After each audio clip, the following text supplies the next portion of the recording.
Assalamualaikum warahmatullahi wabarakatuh. Kembali lagi di channel Kisah Menarik. Bagaimana kabarnya antum-antum semua? Semoga baik-baik saja. Sunan Kalijaga lahir sekitar tahun 1400-an dari keluarga bangsawan Tuban, yaitu Bupati Tuban bernama Tumenggung Wilatikta dan istrinya bernama Dewi Nawanggrun. Saat itu nama aslinya adalah Raden Syahid.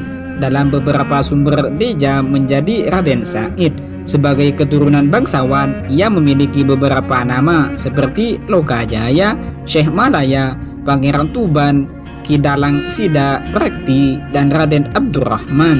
Mengenai asal-usulnya, ternyata ada dua pendapat yang berbeda. Pendapat pertama, Sunan Kalijaga adalah keturunan Arab dan Jawa, sedangkan pendapat lain berdasarkan babat tanah Jawi mengungkapkan bahwa Sunan Kalijaga adalah orang Arab, meski silsilahnya kembali ke kakeknya. Sejak kecil, Sunan Kalijaga sudah diinisiasi Islam oleh ustadznya. Tujuannya agar nilai-nilai dasar keislaman Al-Quran dan hadis Rasulullah SAW dapat menjadi pedoman yang baik bagi kehidupan beragamanya. Selain itu, sejak kecil ia juga diajarkan untuk memiliki jiwa kepemimpinan, terutama dalam menyelesaikan suatu masalah. Jelas dia selalu menjadi orang yang memimpin atau memulai ide saat bermain dengan rekan-rekannya. Namun dia tidak pernah merasa sombong dan selalu rendah hati hingga dia sangat disayang oleh teman-temannya. Dalam beberapa sumber disebutkan bahwa ada dua versi masa pemuda Sunan Kalijaga.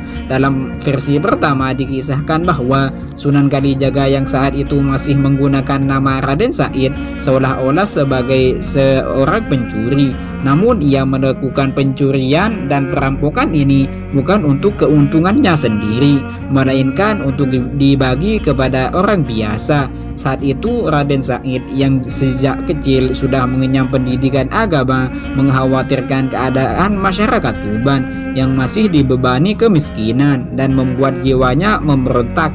Raden Said tentu saja pernah menyatakan ketertarikannya pada ayahnya, namun ayahnya hanyalah seorang raja bawahan kerajaan pusat Majapahit.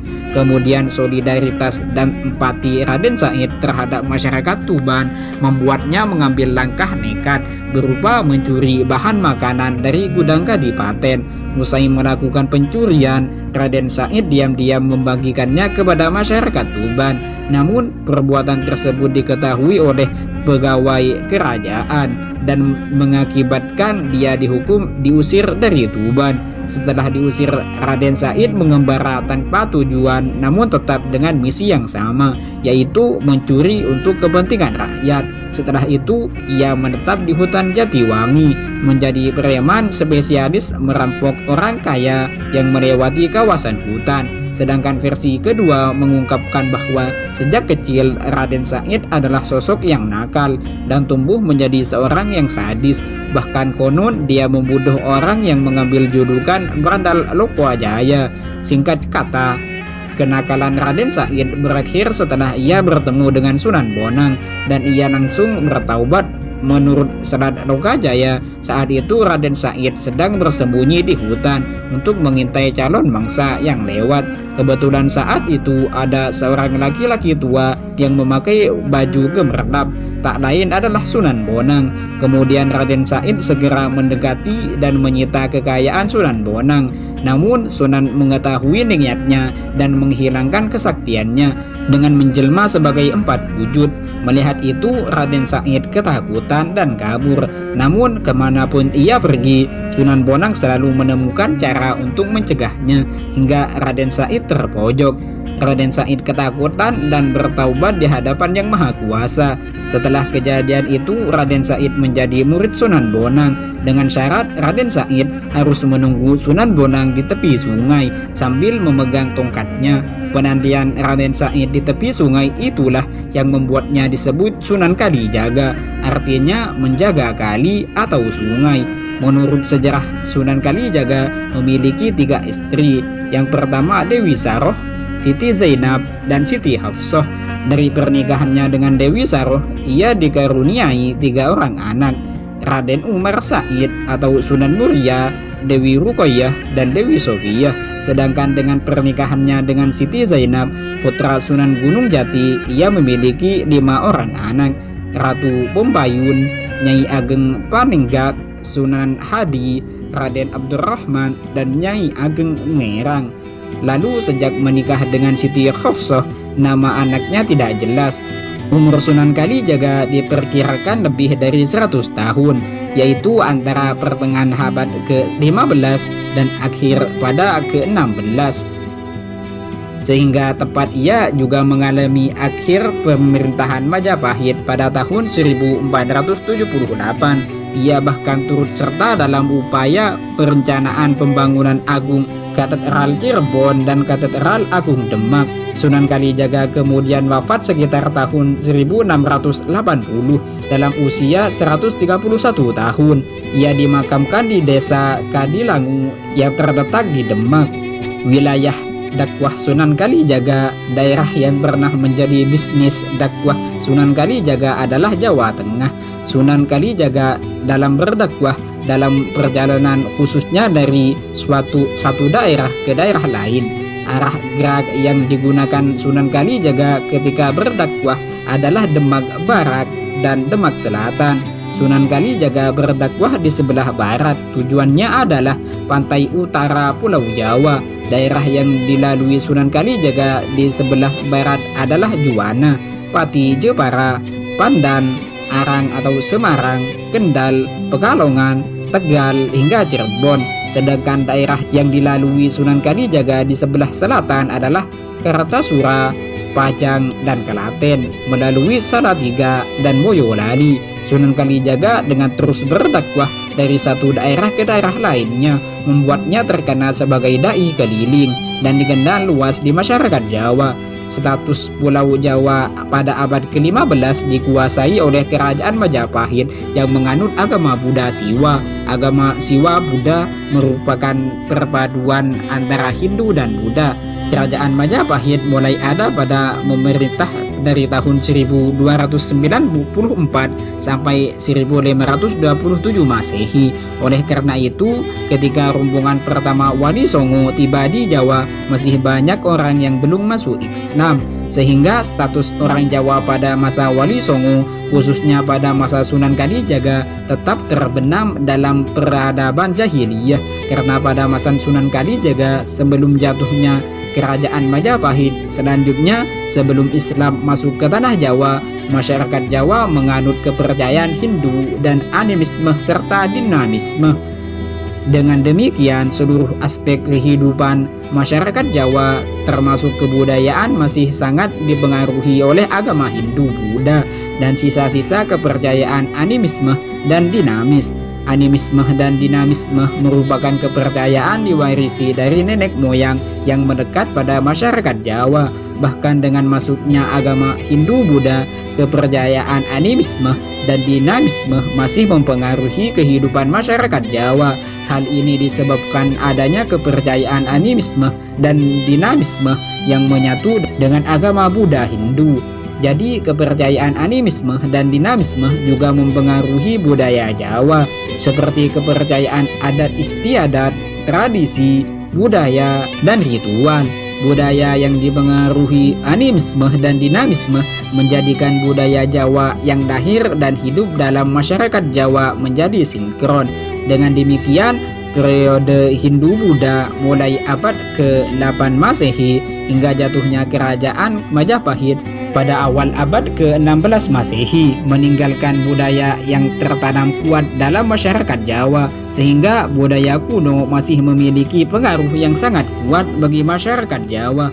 Orang Jawa tetap setia pada agama dan kepercayaan kuno mereka. Semua ajaran mereka berpusat pada kepercayaan mistis.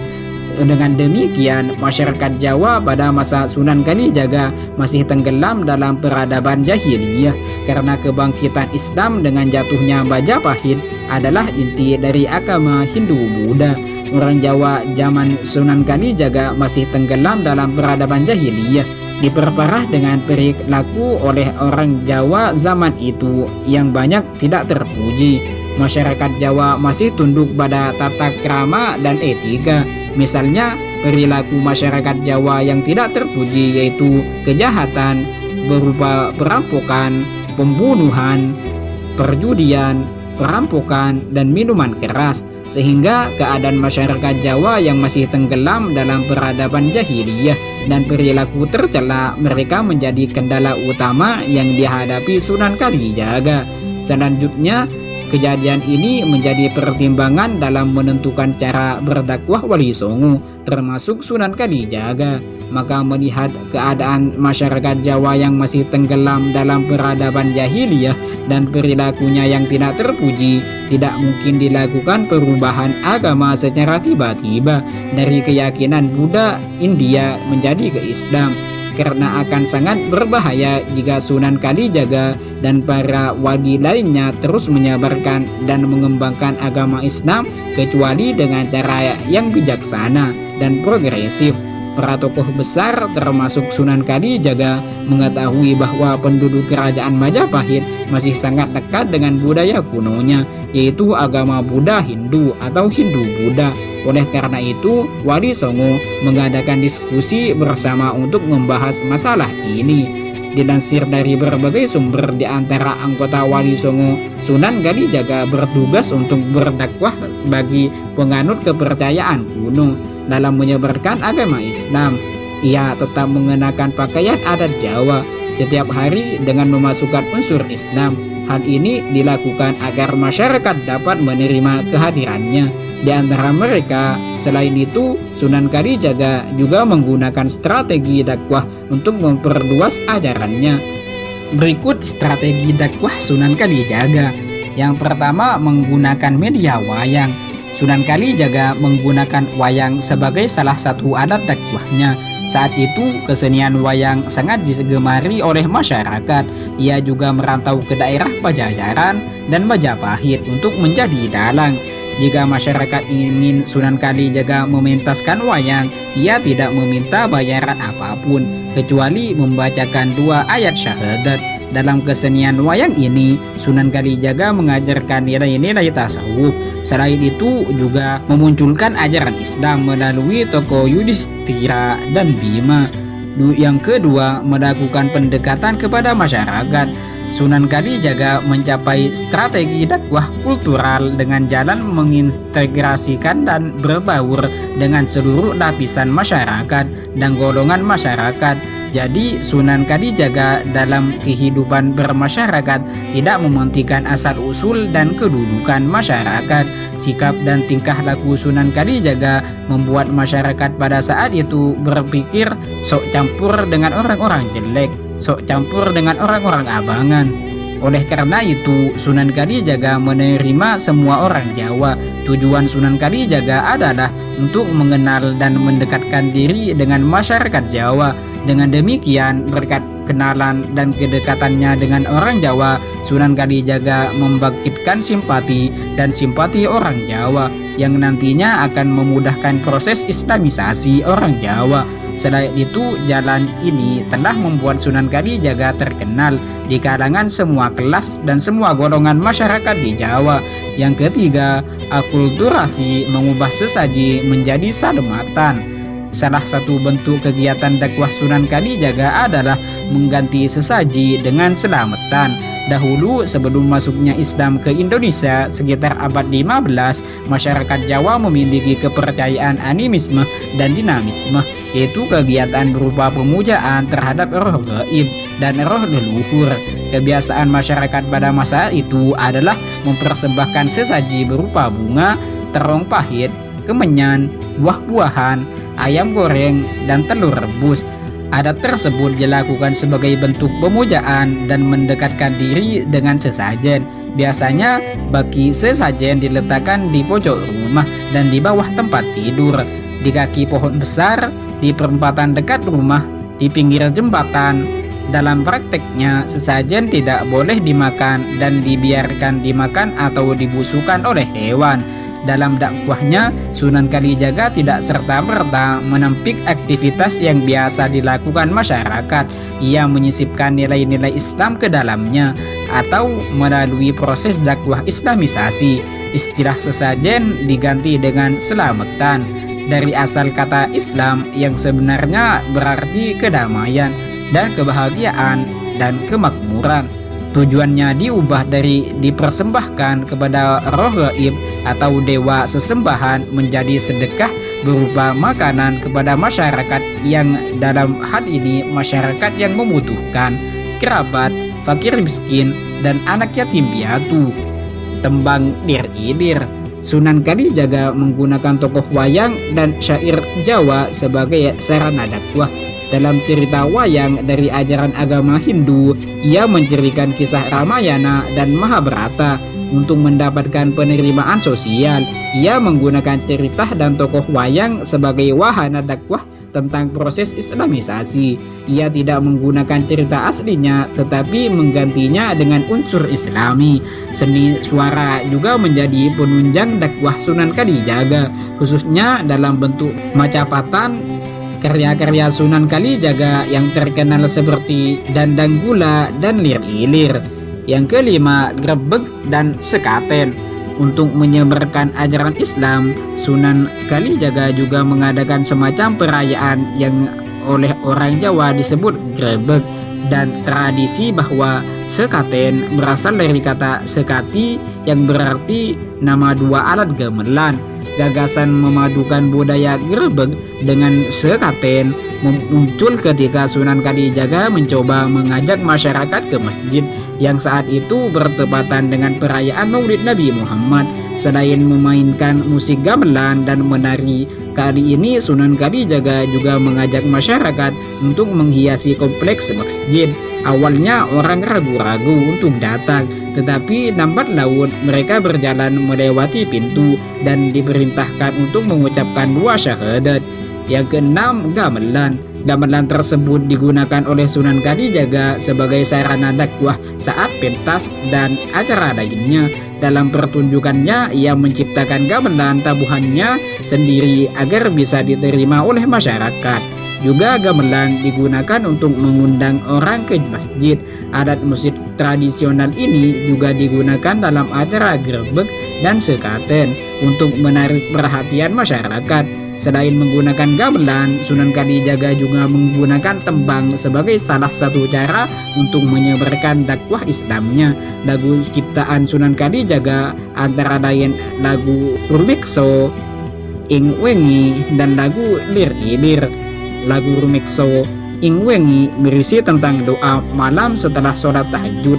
Lagu ini digubah oleh Sunan Kalijaga karena pada saat itu masyarakat Jawa masih kesulitan dalam menghafal doa-doa dalam bahasa Arab. Selain itu, ada juga tembang Lir-Ilir dan Gundul-Gundul Pacul yang berisi petuah hidup. Yang ketujuh, membangun masjid. Sunan Kalijaga dan wali lainnya membangun masjid bukan dengan gaya arsitektur Arab atau Persia. Gaya arsitektur yang diterapkan dalam membangun masjid adalah gaya arsitektur Jawa, Hindu, Buddha. Gaya arsitektur Jawa dapat dilihat pada katedral Demak Islam yang atapnya bertingkat atau bertumpuk seperti punden, berunduk, dan pada pelataran masjid terdapat pintu sebagai pintu masuk. Sunan Kalijaga berjasa mendirikan masjid pertama di Jawa, yaitu Masjid Demak. Masjid ini masih dikunjungi oleh umat Islam dari seluruh Nusantara. Masjid yang didirikan pada tahun 1477 Masehi ini menjadi pusat keagamaan terpenting di Jawa dan berperan penting dalam upaya menuntaskan islamisasi di seluruh Jawa termasuk daerah pedalaman. Dapat diketahui bahwa dalam misinya mengislamkan Nusantara, Sunan Kalijaga tidak hanya berdakwah dan dalam berbentuk gagasan dan kegiatan, tetapi ia membangun dan menciptakan karya berupa benda atau fisik. Hasil karya ini tidak lepas dari hasil akulturasi yang dilakukannya. Ia menggunakan budaya sebagai penghubung atau islamisasi. Itulah kisah Sunan Kalijaga serta strategi dalam berdakwah di Pulau Jawa. Semoga yang menonton video ini mendapat hikmah dan pelajaran dari kisah ini, dan semoga yang menonton video ini berkumpul dengan Sunan Kalijaga di surganya Allah kelak. Amin ya rabbal alamin. Dan semoga yang menonton video ini dilancarkan rezekinya oleh Allah dan dipermudah segala urusannya. Jangan lupa subscribe, like, and share, dan nyalakan lonceng notifikasinya agar tidak ketinggalan video terbaru lainnya. Assalamualaikum warahmatullahi wabarakatuh.